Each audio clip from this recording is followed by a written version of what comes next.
Our final speaker before the break is Governor Polis. Governor Polis and I met 25 years ago when we were both serving on the Education Committee to help elect Raleigh Heath governor. Sadly, Raleigh didn't become governor, but Governor Polis went on to have a long and distinguished career in public service. You don't know this, Governor, but Raleigh is the reason I have this job. I'll tell you about it over a beer one of these days. I've been in Colorado 60 years now, and we've had some really good governors, and I think you'll go down as one of the best. I think your leadership during COVID was extraordinary. You're very pro-education, you're pro-science, but most of all, you're pro-Colorado. So thank you for being here today, and we look forward to your remarks.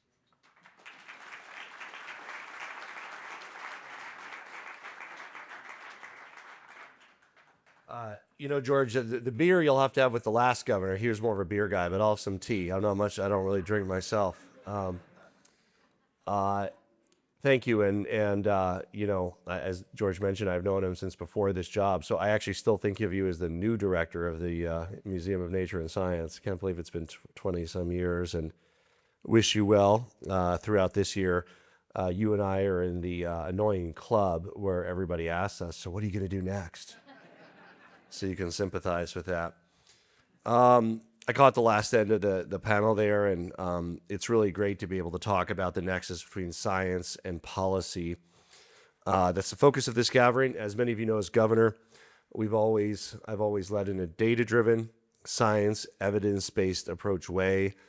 Certainly during the pandemic when these issues were front and center, but on every issue that we face, it's really alarming to see the polarization of science with this politicization of it. I actually was in Washington, D.C. last week. We're on the Colorado River Compact, but on my flight back to Denver, who was on it but Secretary Kennedy. So I did go and chat with him for a bit. And obviously I've been very outspoken on his against his unscientific opinion, particularly fixated on vaccines for some reason. But I would also add that there's, an equally pernicious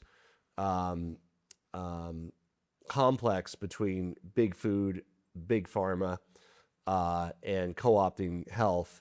And I think, to his credit, he's making some progress on that, perhaps, and at least working on reducing processed foods and trying to drive people towards healthier foods. I just wish he didn't have the other side where he's undermining vaccines and health and confidence in public health. But it does require obviously making sure that the big corporations that benefit from the status quo don't perpetuate that status quo. There are too many companies that benefit from illness rather than wellness, from treatment rather than cure. And we really do need to be outspoken about that as we try to approach the crisis in chronic disease that faces our country.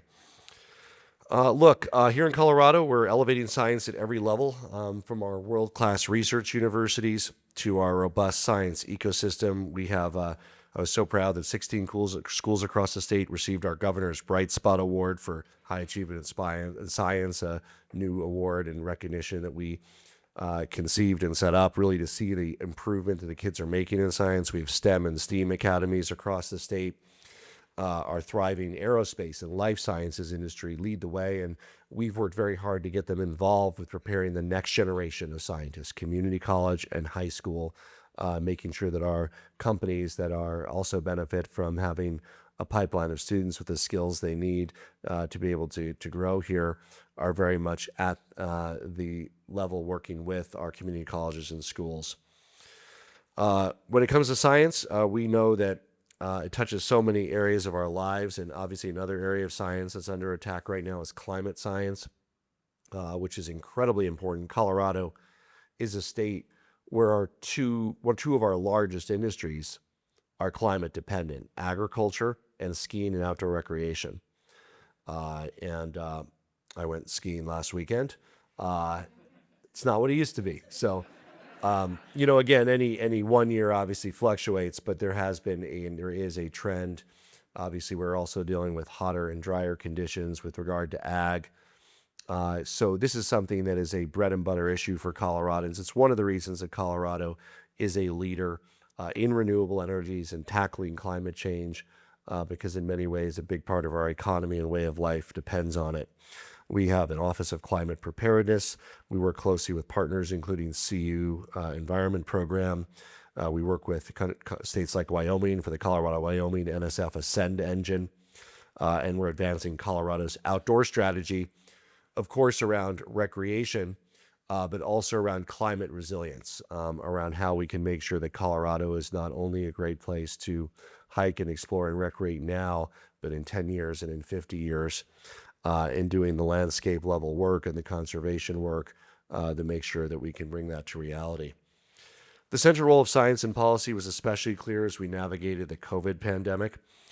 COVID was unlike anything we faced before, and while the world plunged into uncertainty, I was a voracious consumer of data and science, empowering Coloradans to make informed decisions and weighing risks.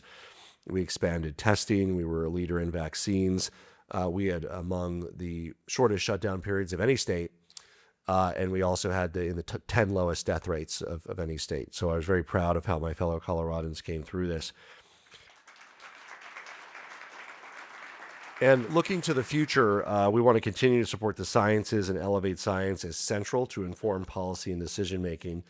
That includes everything from making sure Colorado is the best place for businesses in the sciences to our research institutions, helping our youngest learners embrace the love of science and discovery. I was at St. Vrain School District a few months ago, and they've actually implemented a module around quantum technology for kindergartners and first graders. Who would think? So getting them early excited about physics and the quantum world. And gatherings like this play an important role as we work together to innovate and to elevate Colorado's role in the sciences, and of course, elevate the sciences across the country and the world. I want to thank all of you for your important work in this area, the important discussion, and I want to wish you well in the rest of the symposium. Thank you.